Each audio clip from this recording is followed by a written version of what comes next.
My name is Savannah Miller. I'm 27 years old and live in Portland, Oregon. Last Saturday, while sipping champagne in my tiny apartment, I watched my sister Claire's wedding fall apart in real time. Not just emotionally, but publicly, disastrously, and irrevocably. Claire and I have always had what people call a complicated relationship. She's 3 years older, and for most of my life she was the golden child. Straight A's, prom queen, valedictorian. If I got a B+ in school, Claire had already published a research paper. If I joined the school band, Claire had mastered 2 instruments by the semester's end. We shared a room growing up, and our sides couldn't have been more different. Hers was pristine color-coded bookshelves, framed certificates, even a candle that was never burned but always dusted. My side looked like a Pinterest board gone rogue. Paint-splattered canvases, tangled fairy lights, half-finished journals, and dream catchers I never finished tying. "Why can't you be more like Claire?" became the unofficial family anthem. My mother would sigh dramatically whenever I showed up to family pictures with green nail polish or thrifted jeans. And Claire, she would just stand there in her perfect dress, smiling that smile adults loved. But I knew that smile. It meant I win again. Despite that, we did have good moments midnight, talks about boys, crying together during our parents' separation, the occasional late-night baking disaster in the kitchen. But they were rare islands in a sea of quiet rivalry. Then, out of nowhere, the wedding invitation came. A thick ivory envelope, calligraphy so elegant it practically screamed money. Inside was a handwritten note. "Hope you can make it home for my special day. I saved you a bridesmaid spot. Brittany is my maid of honor, of course." Brittany, her friend from college. I'd known Claire for 27 years, but sure, of course, Brittany got the crown. I should have laughed it off, but it stung more than I cared to admit. Still, I swallowed my pride. I picked up the phone, and that's where everything began to unravel. When I called to say I'd be honored to attend, the conversation started out polite enough. But like so many things in our family, it didn't stay that way for long. Claire launched into details about the bridesmaid dresses, custom-made, blush-colored, very form-fitting but flattering. I laughed and asked if they came in my size. That's when Mom chimed in, her voice on speakerphone cool and clipped. "Well, Savannah," she said, "the dresses aren't very forgiving. Maybe you should try that diet I sent you last month before the fitting." There it was, not even 5 minutes in, and already I was being weighed and measured. "Mom," I said, trying to stay calm, "I'm not crash dieting to fit into a dress for one day." "Well, Claire wants everything to be perfect," she replied. "The photographer is very expensive. These pictures will last forever." Something inside me snapped. "Fine," I said, my voice rising, "I won't ruin your perfect photos with my imperfect body. I'm not coming." There was silence on the other end. Then it clipped, "If that's your decision," and the line went dead. I hung up and cried for an hour. That night, Dad called. He's always been the quiet buffer in our family, the peacemaker caught between my mother's expectations and his daughter's stubborn hearts. "I know you're hurt," he said, "but maybe you can just watch the wedding online. We're having it streamed for relatives who can't travel." It wasn't an apology, but it was something. I agreed, partly out of guilt, partly out of relief. No dress fittings, no judgmental glances, no questions about why I was still single or why my job in art education wasn't stable enough. Just me, my laptop, and the woman I still called my sister. I could support her from a safe distance. At least, that was the plan. The morning of Claire's wedding, I woke up earlier than usual. Maybe it was nerves, maybe it was guilt. Maybe it was the part of me that still wanted to feel included, even if I wasn't there. I could have stayed in pajamas. No one would see me after all. But something about watching my sister's big day from my couch in sweatpants felt too sad. So I got dressed. Navy blue cocktail dress, light makeup, even curled my hair. It wasn't for anyone but me. Then I set the scene. I strung some fairy lights across my bookshelf, pulled out the champagne I'd been saving since New Year's, and arranged a small spread of cheese, strawberries, and chocolate on my coffee table. I placed my laptop right in the center, connected external speakers, and lit a candle. If I wasn't going to be at the wedding, I'd bring some ceremony to my space. "To Claire," I said, raising my glass to no one, "may your day be as flawless as you've always tried to be." The live stream was scheduled to begin 30 minutes before the ceremony. I clicked the link at exactly 2 p.m., champagne flute in hand. Nothing happened. I refreshed the page. Still nothing. 10 minutes passed. Then 20. I was about to text my cousin when suddenly, the screen flickered to life. There it was, the country club garden Claire had raved about for weeks. Rows of white chairs lined the manicured lawn, each tied with a soft pink ribbon. A floral arch dripping with pale roses sparkled in the sunlight. It looked like a bridal magazine had exploded in the best possible way. Guests began arriving. I recognized a few of my mom's college friends, our great-uncle Hank, who still wore suspenders to formal events, and the neighbors who used to babysit us. Everyone looked elegant. But something felt off. Claire's side of the family sat mostly to the left. Ryan's family tanned, tailored, and obviously wealthy dominated the right. No mingling, no laughter, just polite nods and stiff smiles. Then the camera cut to the bridal suite. Claire sat at the vanity, veil in place, a makeup artist touching up her lipstick. She looked stunning, absolutely stunning, but not happy. Claire's smile in the bridal suite was the kind she wore when she was trying too hard to look calm. I knew it well. Her eyes kept darting off camera, her posture too straight, her hands fidgeting in her lap. Behind her, bridesmaids in matching robes buzzed nervously like bees around a hive. Brittany, the maid of honor, was glued to her phone. "Everything okay?" Claire asked sharply. Brittany flinched. "Just checking the time. We're good. Right on schedule." They exchanged a look, one I didn't fully understand yet. But something was brewing. I could feel it. The camera switched to the groom's suite. Ryan stood in front of a mirror, adjusting his tie. One of the groomsmen handed him a glass of amber-colored liquor, which he downed in one gulp. His best man clapped him on the back. They laughed, but Ryan's smile was hollow. Then, in the background, I saw Ryan's mother, Patricia. Impeccably dressed. Ice blonde hair swept into a chignon. She was in an intense conversation with the wedding planner, pointing at her watch, clearly agitated.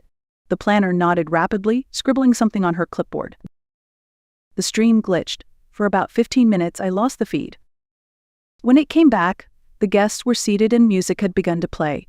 I watched the bridal party process down the aisle, bridesmaids in soft blush, groomsmen in classic black tuxes. Brittany walked alone, clutching a bouquet that probably cost more than my rent. Then came Claire. She stepped out on our father's arm, radiant in a dress of lace and crystal. Her train flowed behind her like a river of silk. 2 flower girls adjusted it with careful hands. She looked breathtaking. But again her eyes told a different story. She wasn't looking at Ryan. She was scanning the crowd, especially his side, like she was searching for something, or someone. I texted our cousin Lily. "Claire looks stressed. Is everything okay?" Lily's reply came fast. "So much drama backstage. Tell you everything later." The ceremony continued. Readings, a song, a sermon about love and compromise. I watched Ryan take Claire's hands at the altar. For one moment I felt it, that pull. That ache of not being there, not standing beside her. Even with all the tension, she was still my sister. And I couldn't shake the feeling that this wasn't the wedding she had imagined at all. The ceremony wrapped up without any major hitches, at least on the surface. The pastor pronounced them husband and wife.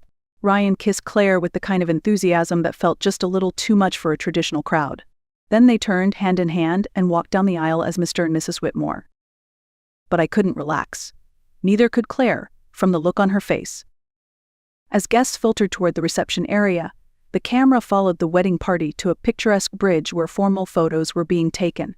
The photographer arranged everyone with practiced precision, Claire and Ryan in the center, families on either side. And that's when it really hit me. There was a line, an invisible one, running down the middle of the group. Claire's family on the left, stiff and strained. Ryan's family on the right, polished and perfect. And Claire and Ryan stood right on the fault line. "Closer, please," the photographer called. "Like you actually like each other." Awkward laughter. Brittany stood slightly apart, checking her phone again. A groomsman leaned in, whispered something to her. She shook her head and stepped away, face pale. And then the audio caught something unexpected. Patricia's voice. "I still think the orchids were a waste," she said to no one in particular. "No one appreciates the difference, and they'll die before dinner." My mother replied, audibly annoyed, "Claire wanted orchids. It's her wedding." Patricia sniffed. "It's our son's wedding too, and we paid for the flowers." Claire smiled through it all, robotic, frozen, but her eyes bounced between them, trapped. Another glitch hit the stream. When it came back, guests were settling into a grand ballroom that looked like it had been lifted from a movie set. Chandeliers sparkled, table settings glimmered, the cake stood 8 tiers tall, adorned with sugar roses. But it wasn't just the flowers or the tension in the air. There was something else. Brittany was speaking to someone near the entrance. A server I didn't recognize handed her an envelope. She opened it, read something inside, and went pale. Then she bolted toward the wedding planner, whispering urgently and pointing toward the door. I leaned in, heart thudding. Something was about to happen. And no one, especially not Claire, was ready for it. The DJ's voice rang out over the clinking of silverware. Ladies and gentlemen, please welcome Mr. and Mrs. Whitmore to the dance floor for their first dance. Claire and Ryan stepped into the center, surrounded by candlelight and camera flashes. The Soft Notes of Perfect by Ed Sheeran began to play. They swayed slowly, gently. Claire looked up at Ryan with searching eyes. He smiled down at her, but his gaze kept shifting toward the entrance. Then the music ended. The DJ spoke again, and now a special surprise arranged by the groom's mother. Claire froze. That wasn't on the schedule. Patricia stepped forward, beaming. Marriage is a journey full of surprises, she began sweetly. Speaking of which, there's someone very special who wanted to celebrate with you today. Claire's face lost all color. From behind the ballroom doors, a woman appeared, tall, blonde, wearing a red dress that screamed defiance. It was the woman from the slideshow. Danielle. The ballroom went dead silent. Claire's bouquet trembled in her hands. Ryan stood paralyzed. You invited her? Claire whispered to Patricia. I did, Patricia said calmly. Danielle's been part of our lives for years. She understands our family, our legacy. Claire turned to Ryan. You said it was over. It is, he stammered. She showed up. Your mother invited her. On cue, the lights dimmed. A projector screen dropped from the ceiling, and Bruno Mars's Marry You began to play as a slideshow of Ryan's life appeared. But the picture sifted. Danielle began appearing. First in college photos, then at parties, then, unmistakably, in a Christmas photo dated just months earlier, Ryan kissing her cheek under mistletoe. A ski trip, a beach day, more images, more proof. The final slide was Danielle holding a handwritten sign, Congratulations, Ryan. Call me when you're ready for the real thing. Love always, D. The room erupted.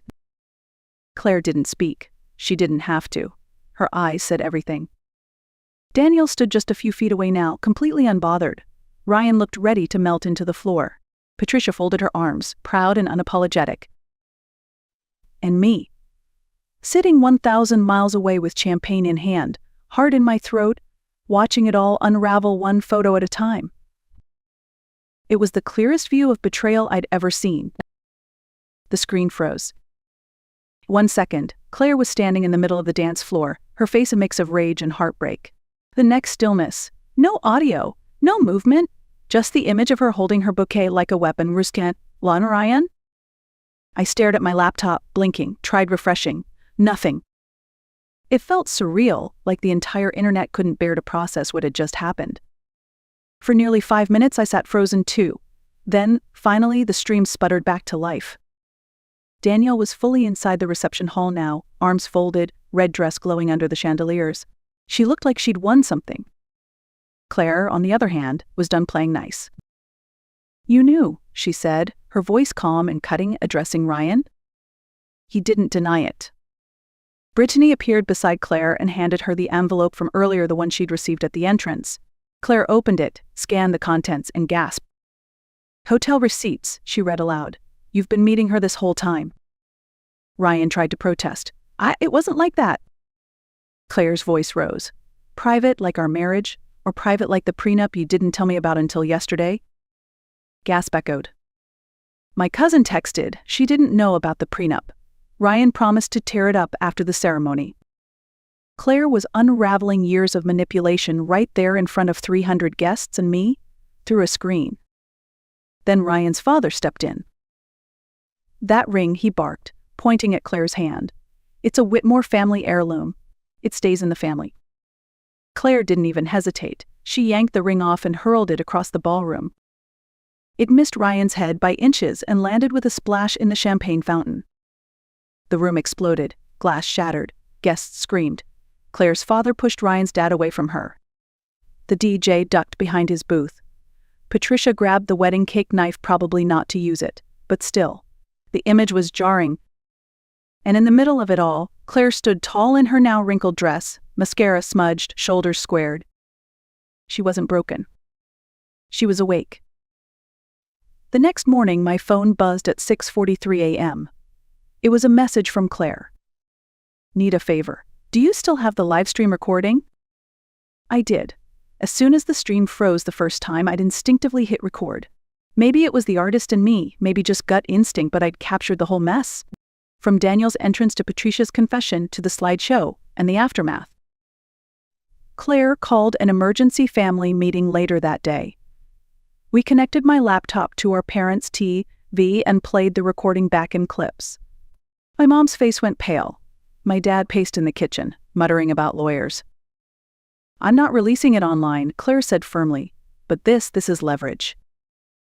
Later that week, her lawyer arranged a sit-down with the Whitmores and their legal team.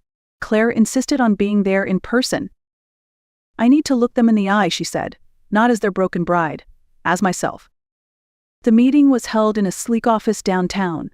Claire walked in without makeup, hair in a low bun, and wore a navy pantsuit that made her look like a senator. Calm, controlled, unshakable. Patricia started the moment she entered. "Claire, we're all very concerned about your emotional state." "Stop," Claire said, not angry, just clear. "We're not going to pretend I imagined what happened." She laid out her terms. "I don't want your money," she said. "I want 3 things. 1. A public apology to my family. 2. All wedding gifts donated to the women's shelter I volunteer at. 3. My teaching position reinstated with a letter of recommendation from your foundation." There was stunned silence.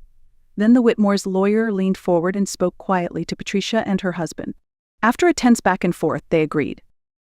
Claire signed a mutual non-disparagement agreement, not silence, just closure. When we left the building, she turned to me in the elevator and smiled. "I think that's what freedom feels like." I believed her. 6 months later, Claire moved to Portland. She found a job teaching at a progressive elementary school just 10 minutes from my apartment. The same woman who once mapped out her future based on dinner parties and charity boards was now hosting reading circles under trees and finger painting with second graders. We started a new tradition: Sunday dinners, just the 2 of us. Sometimes we cooked at my place. Other times, we'd try a hole-in-the-wall restaurant and talk about everything but weddings. One evening, over a glass of wine, Claire lifted her glass with a smirk. "To catastrophes," she said, "the ones that turn out to be rescue missions in disguise." I clinked my glass against hers.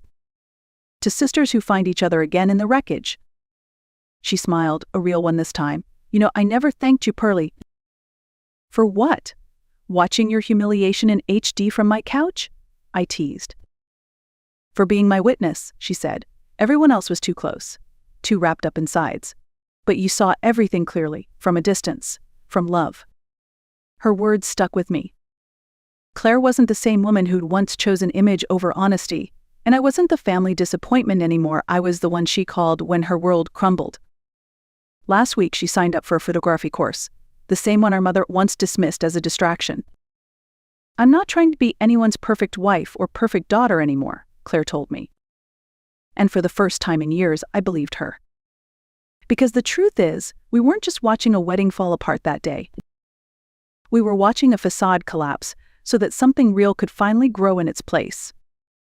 Have you ever watched someone's perfect life fall apart, only to realize it was the best thing that could have happened to them? Claire's wedding was supposed to be the beginning of a beautiful chapter.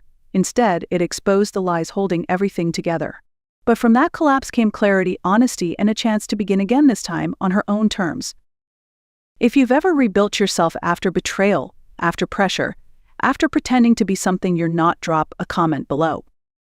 And don't forget to like, share, and subscribe for more real stories of strength, clarity, and redemption. Sometimes, distance brings the clearest view.